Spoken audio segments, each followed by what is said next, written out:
নমস্কার, অ্যাস্ট্রো রাজু চ্যানেলে আপনাদেরকে স্বাগত। আপনাদের সাথে আমি রাজু। আলোচনা করব এপ্রিল 2024 কুম্ভ রাশির ওপর কী ধরনের প্রভাব আসতে পারে। রাশিফল অনুষ্ঠানে এপ্রিল 2024 আপনাদের শরীর স্বাস্থ্য, আর্থিক স্থিতি, কর্মক্ষেত্র, ব্যবসা বাণিজ্য, এডুকেশন, দাম্পত্য জীবন, প্রেম, প্রণয় সমস্ত বিষয়কে নিয়ে এক এক করে আলোচনা করব আজকের এই অনুষ্ঠানে। সাথে এপ্রিল মাসের রেসপেক্টে আপনাদের রাশি সাপেক্ষে কিছু গুরুত্বপূর্ণ ডেট তা নিয়েও আলোচনা করব এবং ভিডিও শেষে কিছু প্রতিকারকে নিয়েও আলোচনা করব আজকের এই অনুষ্ঠানে। তার আগে বলবো, যারা যারা অনুষ্ঠানটি দেখছেন প্লিজ চ্যানেলটিকে সাবস্ক্রাইব করতে ভুলবেন না, আর যারা যারা সাবস্ক্রাইব করছেন তাদেরকে আমার অসংখ্য ধন্যবাদ।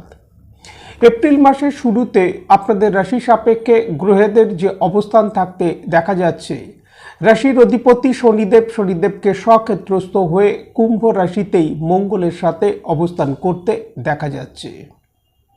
দ্বিতীয়ভাবে রবি, রাহু এবং শুক্রকে মীন রাশিতে অবস্থান করতে দেখা যাচ্ছে। তৃতীয়ভাবে অর্থাৎ পরাক্রমভাবে মেষ রাশিতে বৃহস্পতির সাথে বুধকে অবস্থান করতে দেখা যাচ্ছে। অষ্টমভাবে কেতুকে কন্যা রাশিতে অবস্থান করতে দেখা যাচ্ছে। 14 এপ্রিল রবি গোচরে মীন রাশি থেকে মেষ রাশিতে প্রবেশ করবে, উচ্চস্থ হবে। 23 এপ্রিল মঙ্গল গোচরে কুম্ভ রাশি থেকে মীন রাশিতে প্রবেশ করবে, রাহুর সাথে যুতি করবে, অঙ্গারক দোষ তৈরি হবে। 25 এপ্রিল শুক্র গোচরে মীন রাশি থেকে মেষ রাশিতে প্রবেশ করবে। 2রা এপ্রিল বুধ বক্রী হবে। 9 এপ্রিল বুধ বক্রী অবস্থায় পিছিয়ে আসবে তার আগের রাশিতে।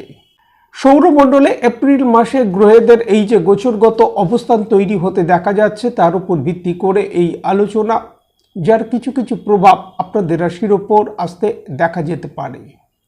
প্রথমে শরীর স্বাস্থ্যকে নিয়ে আলোচনা করব। বর্তমানে আপনাদের রাশির ওপর শনি 7.5 প্রভাব যেমন এই সময় অতিবাহিত হতে দেখা যাচ্ছে, রাশির ফার্স্ট হাউসে শনিদেবের সাথে মঙ্গলকেও অবস্থান করতে দেখা যাচ্ছে এবং দ্বিতীয়ভাবে একাধিক গ্রহের প্রভাব এই সময় থাকতে দেখা যাচ্ছে। সুতরাং এই সময় শনি 7.5 প্রভাব রাশির ফার্স্ট হাউসের ওপর থাকার কারণে মানসিক কিছু সমস্যা, দুশ্চিন্তা এই সময় মনের মধ্যে মাঝে মধ্যে আসতে দেখা যেতে পারে। এই সময় চক্ষু সংক্রান্ত সমস্যা, দাঁতের সমস্যা, লোয়ার বডি ব্যাক পেইন, পেটের সমস্যা, হাই বিপি সংক্রান্ত সমস্যার প্রকোপ কিছু কিছু ক্ষেত্রে আসতে দেখা যেতে পারে। জাতকের মধ্যে এই সময় ক্রোধ, জেদ এগুলো বৃদ্ধি পেতে দেখা যাচ্ছে। এই বিষয়ে নিয়ন্ত্রণ করে চলা উচিত এবং নিজেদের কথাবার্তার প্রতি এই সময় নিয়ন্ত্রণ করে চলা উচিত। আর্থিক স্থিতি, কর্মক্ষেত্র, ব্যবসা বাণিজ্য কী থাকতে চলেছে। প্রথমে কর্মক্ষেত্রকে নিয়ে আলোচনা করব। দশম ভাবের অধিপতি মঙ্গলকে গোচরে রাশির ফার্স্ট হাউসে শনিদেবের সাথেই যুতি করে অবস্থান করতে দেখা যাচ্ছে। শনিদেবের দশম দৃষ্টি দশম ভাব অর্থাৎ কর্মভাবের ওপর পুরো মাস থাকতে দেখা যাচ্ছে। সুতরাং এই সময় কর্মক্ষেত্রে অগ্রগতি, কর্মক্ষেত্রে সাফল্য আসতে দেখা যাচ্ছে। কর্মক্ষেত্রে আটকে থাকা কাজগুলি এই সময় সম্পন্ন হতে দেখা যেতে পারে। কর্মক্ষেত্রে এই সময় নতুন নতুন সুযোগ আসতে দেখা যেতে পারে। কর্মক্ষেত্রে যে বিষয়ে এই সময় সতর্কতা অবলম্বন করা উচিত, অর্ধ ত্রিকোণ ভাব অর্থাৎ দ্বিতীয়ভাবে একাধিক গ্রহের প্রভাব এই সময় থাকতে দেখা যাচ্ছে। 9 এপ্রিল বুধ বক্রী হয়ে তৃতীয়ভাবেই প্রবেশ করবে। সুতরাং কর্মক্ষেত্রে এই সময় নিজেদের কথাবার্তার ওপর নিয়ন্ত্রণ করে চলা উচিত। পেপার সংক্রান্ত বিষয়ে সতর্কতা অবলম্বন করা উচিত। 1 মে বৃহস্পতি গোচরে রাশির চতুর্থভাবে বৃষভ রাশিতে প্রবেশ করবে। সেই সময় থেকে বৃহস্পতির দৃষ্টি থাকবে দশম ভাব কর্মভাবের ওপর, যার শুভ প্রভাব এপ্রিল মাসের মাঝামাঝি থেকেই আপনাদের রাশির ওপর আসতে দেখা যাবার সম্ভাবনা। বলা যেতে পারে কর্মক্ষেত্র থেকে এই সময় একটা অনুকূল প্রভাব আসতে দেখা যাচ্ছে। শুধুমাত্র বুধ বক্রী থাকার কারণে এবং দ্বিতীয়ভাবে একাধিক গ্রহের প্রভাব থাকার কারণে কর্মক্ষেত্রে নিজেদের কথাবার্তার উপর নিয়ন্ত্রণ করে চলা উচিত। পেপার সংক্রান্ত বিষয়ে কিছুটা সতর্কতা অবলম্বন করা উচিত। ব্যবসা বাণিজ্য কি থাকতে চলেছে? সপ্তম ভাবের অধিপতি রবিকে গোচরে দ্বিতীয়ভাবে 14 এপ্রিলের আগে পর্যন্ত অবস্থান করতে দেখা যাচ্ছে। 14 এপ্রিল রবি গোচরে তৃতীয় ভাব পরাক্রমভাবে প্রবেশ করবে এবং উচ্চস্থ হবে। সপ্তম ভাবের ওপর রাশির অধিপতি শনিদেবের যেমন দৃষ্টি থাকতে দেখা যাচ্ছে, দশম ভাবের অধিপতি হিসাবে মঙ্গলের দৃষ্টি থাকতে দেখা যাচ্ছে, সাথে সাথে বৃহস্পতিরও দৃষ্টি থাকতে দেখা যাচ্ছে। ব্যবসায়িক ক্ষেত্রে অগ্রগতি সাফল্য আসতে দেখা যাচ্ছে। ব্যবসায়িক ক্ষেত্রে এই সময় আর্থিক দিক থেকে লাভপ্রাপ্তিও আসতে দেখা যাচ্ছে। তবে ব্যবসায়ের কারক বুধকে বক্রী হতে দেখা যাচ্ছে 2রা এপ্রিল থেকে। 7ই এপ্রিল বুধ বক্রী অবস্থায় পিছিয়ে যাবে, যার কারণে ব্যবসায়িক ক্ষেত্রে কোনো সিদ্ধান্ত নেবার ক্ষেত্রে সতর্কতা অবলম্বন করা উচিত। আর্থিক লেনদেনের ক্ষেত্রে সাবধানতা অবলম্বন করা উচিত। যে কোনো ডকুমেন্টস সাইনের ক্ষেত্রেই সাবধানতা এই সময় অবলম্বন করা উচিত। নতুন কোনো উদ্যোগ এই সময় আরম্ভ করা থেকে বিরত থাকা উচিত। আর্থিক স্থিতি কি থাকতে চলেছে? একাদশ ভাব অর্থাৎ আই ভাবের অধিপতি, অপরদিকে দ্বিতীয় ভাব ধনভাবের অধিপতি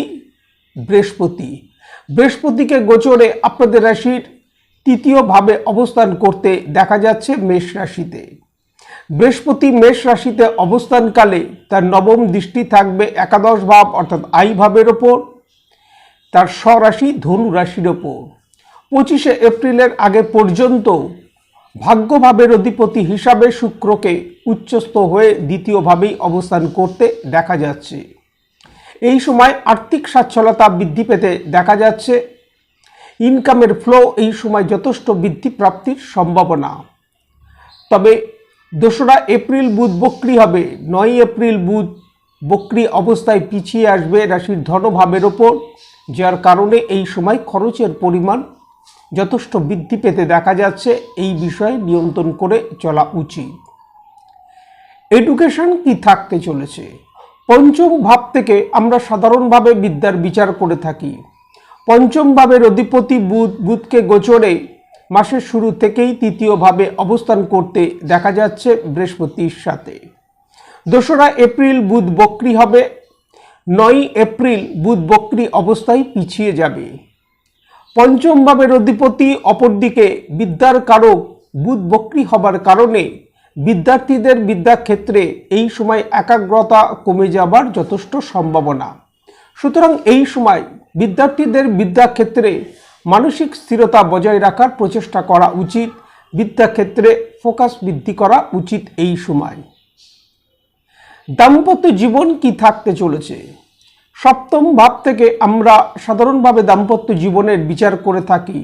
মাসের শুরু থেকেই একাধিক গ্রহের প্রভাব সপ্তম ভাবের ওপর থাকতে দেখা যাচ্ছে।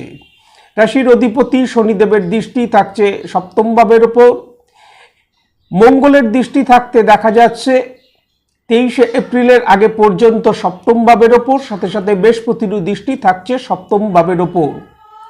মঙ্গলের দৃষ্টি সপ্তম ভাবের ওপর থাকতে দেখা যাচ্ছে, যার কারণে এই সময় দাম্পত্য জীবনে ছোট ছোট বিষয়ে আর্গুমেন্ট বিনা কারণে মতপার্থক্য আসতে দেখা যেতে পারে। মঙ্গল 23শে এপ্রিল গোচরে রাশির দ্বিতীয় ভাব অর্থাৎ বাণী ভাবে প্রবেশ করবে। রাহুর সাথে যুতি হবার কারণে অঙ্গারক দোষ তৈরি হবে। নিজেদের কথাবার্তার কারণে এই সময় ভুল বোঝাবুঝি আসতে দেখা যেতে পারে দাম্পত্য জীবনে। সুতরাং এই বিষয়গুলির ওপর খেয়াল রাখা উচিত এবং দাম্পত্য জীবনে এই সময় পার্টনারের শরীর স্বাস্থ্যের ওপর কিছুটা খেয়াল রাখা উচিত। প্রেম প্রণয়কে নিয়ে বলবো, পঞ্চম ভাবের অধিপতি বুধকে গোচরে 2রা এপ্রিল থেকে বক্রী হতে দেখা যাচ্ছে। 9 এপ্রিল বুধ বক্রী অবস্থায় পিছিয়ে যাবে এবং 23শে এপ্রিল থেকে মঙ্গলের দৃষ্টি থাকবে পঞ্চম ভাবের ওপর। প্রেম প্রণয়ের ক্ষেত্রে এই সময় মিসকমিউনিকেশন আসতে দেখা যেতে পারে। সাথে সাথে এই সময় বিনা কারণে মতপার্থক্য, ছোট ছোট বিষয়ে আর্গুমেন্ট আসতে দেখা যেতে পারে। সুতরাং এই সময় একে অপরের প্রতি আস্থা বৃদ্ধি করে চলা উচিত। যে কোনো ধরনের ভুল বোঝাবুঝি থেকে নিজেদেরকে বিরত রাখা উচিত। এপ্রিল মাসের রেসপেক্টে যে কোনো কাজকর্মের ক্ষেত্রে গুরুত্বপূর্ণ সিদ্ধান্ত নেবার ব্যাপারে এপ্রিল মাসের 3 তারিখ, 4 তারিখ, 11 তারিখ, 12 তারিখ, 21 তারিখ, 22 তারিখ ও 30 তারিখ সতর্কতা অবলম্বন করা উচিত। সাথে এই ডেটগুলির ক্ষেত্রে যে কোনো ধরনের তর্ক বিতর্ক থেকে নিজেদেরকে দূরে রাখা উচিত। এই সময় প্রত্যহ যদি হনুমান চালিসা পাঠ করা যায় তা থেকে যথেষ্ট লাভ প্রাপ্তির সম্ভাবনা। আজ এই পর্যন্ত, নমস্কার।